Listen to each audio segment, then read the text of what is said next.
Bismillahirrahmanirrahim. Assalamualaikum warahmatullahi wabarakatuh. Hai adik-adik SMA Negeri 10 Pekanbaru. Perkenalkan, nama saya Fikriatun Nisa, mahasiswa UIN Suskariau, Fakultas Tarbiyah dan Keguruan, jurusan Bimbingan Konseling. Baik, sebelum kita memulai proses pembelajaran kita, ada baiknya kita berdoa menurut agama dan kepercayaan kita masing-masing.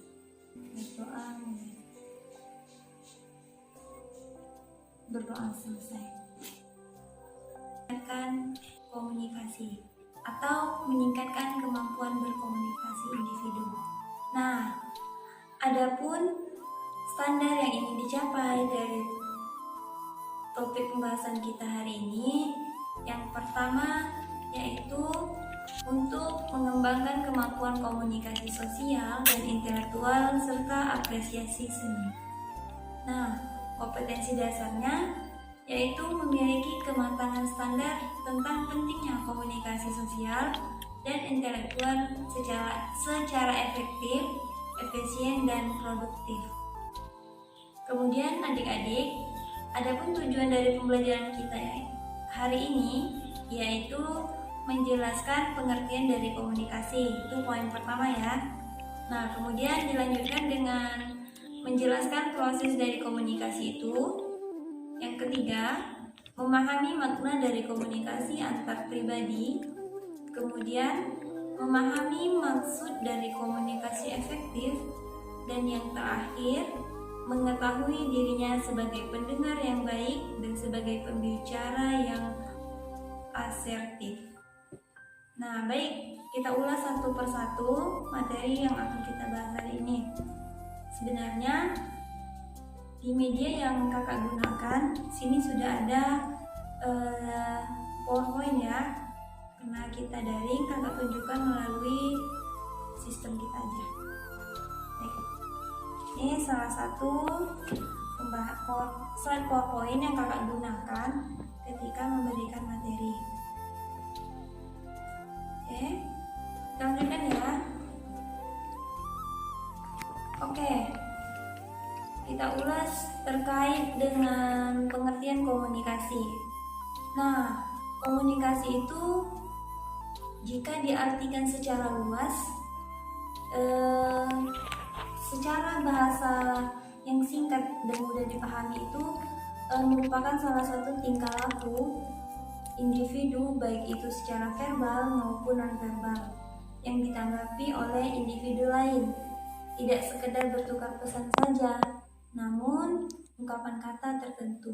Maksudnya pesannya sampai, apa yang disampaikannya itu sampai kepada penerima dengan baik. Yaitu pengertian komunikasi.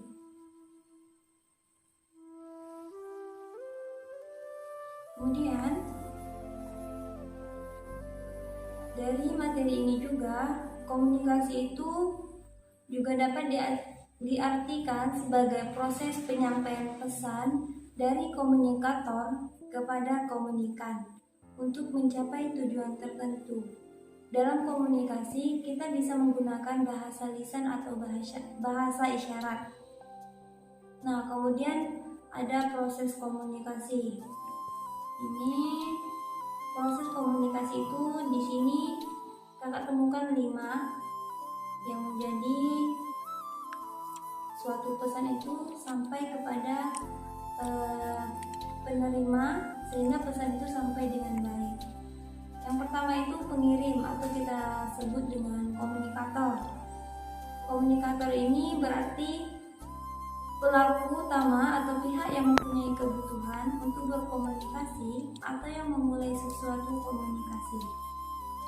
Bisa seseorang individu ataupun kelompok organisasi ya, maupun kelompok kecil, kelompok besar, atau dikatakan dalam 2 lingkup besar itu antar negara. Kemudian pesan. Setelah di pengirim, lalu ada pesan. Kemudian kita lihat dulu ya contohnya seperti ini. Nih, seperti siklus bolak-balik. Oke. Yang kedua itu pesan. Pesan itu merupakan informasi yang disampaikan komunikator ke komunikan. Yang ketiga, ada channel, yaitu merupakan wahana yang menyampaikan pesan dari komunikator ke komunikan, baik secara langsung atau tatap muka maupun tidak langsung melalui media elektronik. Yang keempat, penerima. Penerima ini diistilahkan dengan komunikan, yaitu orang yang menerima pesan. Kemudian yang terakhir, feedback. Feedback ini hubungan timbal balik, adanya umpan balik atau respon dari komunikan baik secara langsung maupun tidak langsung, seperti adanya bertambah informasi, pengetahuan, dan lain sebagainya. Itu proses dari komunikasi itu sendiri. Kemudian ada komunikasi yang efektif. Di sini ada komunikasi yang efektif. Terkadang dalam proses komunikasi itu tidak berjalan dengan lancar. Pesan yang dikirim oleh komunikator ternyata tidak sama dengan apa yang dipahami oleh komunikan, sehingga terjadinya salah penafsiran dalam menerima informasi dari baik itu yang memberi atau penerima, dan melanjutkan memberi kembali gitu kan, seperti siklus. Misalnya si A memberikan informasi ke si B, nah kemudian informasi ini harus dilanjutkan ke si C. Kemudian ketika salah menafsirkan dari apa yang disampaikan si A, maka si B akan menambah atau mengurangi penjelasan dari si A, sehingga terjadilah kesalahan dalam komunikasi, dan hal itu menyebabkan komunikasi tidak efektif. Nah, perlu kita ketahui bahwasanya ada beberapa teknik yang perlu dikuasai dalam berkomunikasi. Ini yang pertama, lisan. Nah, teknik yang pertama yaitu penguasaan kata. Nah, semakin banyak kata yang dikuasai, baik kata bahasa daerah, bahasa Indonesia sendiri maupun bahasa asing, maka semakin banyak variasi kalimat yang kita buat dan kita pun semakin komunikatif. Yang pertama penguasaan kata. Nah, yang kedua itu intonasi. Nah, kita harus perlu menggunakan intonasi dalam berkomunikasi. Intonasi ini adalah penekanan kata dalam kalimat. Jadi tidak semua kata yang kita ucapkan harus dengan nada yang tinggi gitu. Atau memang seharusnya tinggi, kita buat dengan nada datar saja gitu. Sehingga yang menerima nanti beranggapan atau berpikir ini dia sedang marah atau sedang tidak marah gitu. Jadi salah menafsirkan apa yang telah disampaikan. Nah, yang ketiga juga perlu pernafasan. Dalam komunikasi kita juga perlu mengatur pernafasan kita. Yang pertama itu untuk melatih pernafasan kita juga perlu olahraga gitu kan. Kegiatan-kegiatan olahraga juga perlu. Karena tidak mungkin kan ketika kita menyampaikan sesuatu kita harus seperti orang habis berlari jauh gitu, sehingga terhela-hela nafas kita itu, jadi kurang yang menerima pesannya ini apa maksudnya gitu, nggak bertanya-tanya gitu kan. Nah, yang keempat, kualitas vokal. Kualitas vokal ini juga berhubungan dengan kemerduan. Bobot atau ciri khas suara yang dimiliki. Kualitas vokal seseorang ada yang memang sudah dimiliki sejak lahir, tetapi ada yang juga yang didapatkan melalui latihan. Nah, tidak semua orang memiliki vokal bagus ya. Istilahnya setiap orang yang menjadi lawan bicaranya itu ngerti gitu. Jadi dalam komunikasi yang efektif ini juga perlu vokal yang bagus, yang baik, istilahnya bisa dimengerti dan dipahami oleh umum saat berkomunikasi begitu. Nah, selain itu kita bahas ada juga teknik atau kemampuan yang perlu diperhatikan ada kemampuan teknis diri kita ya, individu kita gitu, seperti kepercayaan diri. Nah, saat berkomunikasi ini masih komunikasi lisan. Saat berkomunikasi lisan membutuhkan kepercayaan diri, karena dengan tampil percaya diri akan tampak kematangan, kemantapan, dan kemampuan kita di muka umum. Nah, percaya diri itu tidak hanya ketika kita tampil, kita melaksanakan lomba gitu kan, kita percaya diri itu perlu, tapi saat kita berkomunikasi juga sangat diperlukan yang namanya percaya diri, sehingga apa yang kita sampaikan itu memang betul-betul mencerminkan itu loh inti dari yang kita sampaikan gitu. Oke, yang kedua, bahasa tubuh.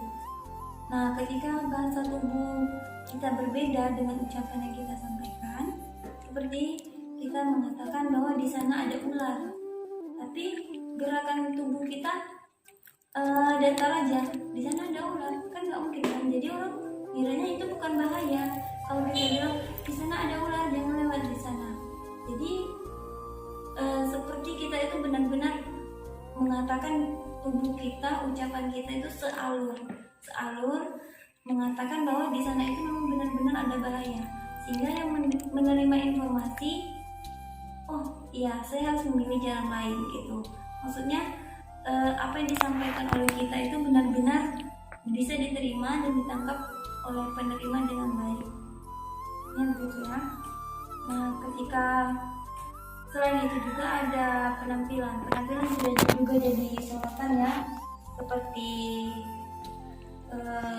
berpakaian, kerapian rambut, keserasian warna, misalnya yang berhijab keserasian warna dan bajunya, dan lain sebagainya. Terus lanjut ya. Ini ada 3 cara komunikasi yang harus dihindari. Ini tolong dicatat baik-baik. Nah, yang pertama itu ada komunikasi untuk kepentingan diri. Maksudnya untuk diri sendiri gitu. Kalau mau jujur, kita sering berkomunikasi dengan tujuan untuk mendapatkan apa yang kita inginkan. Nah, entah dengan cara memaksa, mengancam, atau apa saja yang bisa membuat lawan bicara tertuju. Mungkin cara ini efektif untuk sesaat, tetapi percayalah, dampak buruknya bakal muncul saat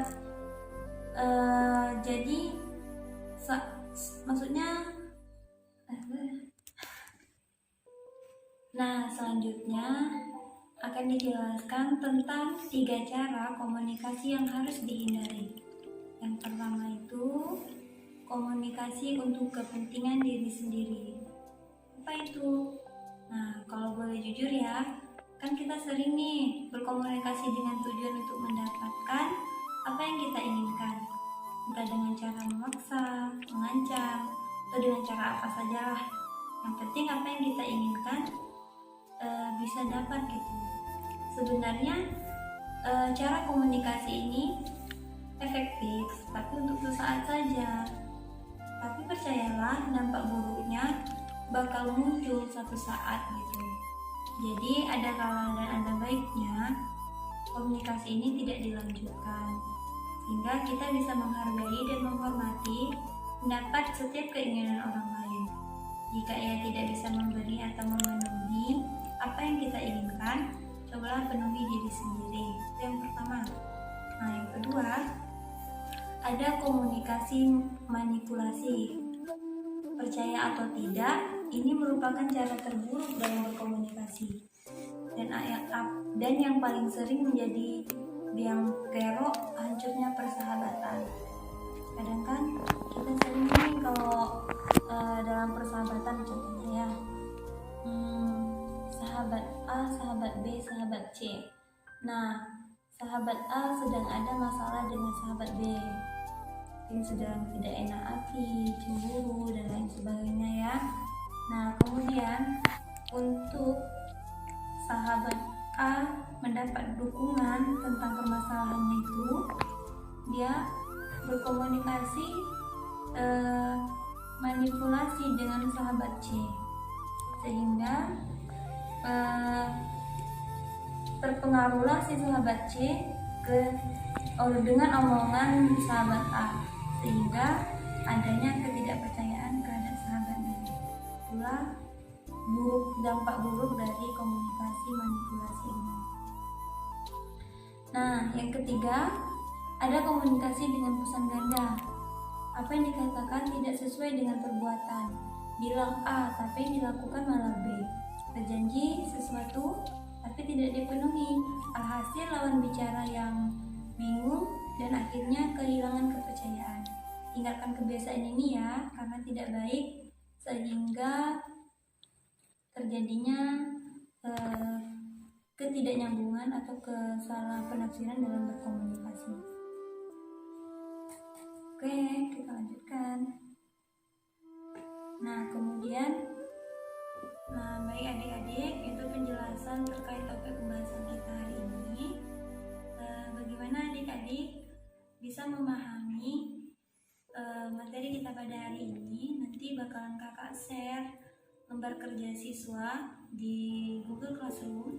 Silakan adik-adik isi lalu kirimkan kembali secara online atau melalui via WhatsApp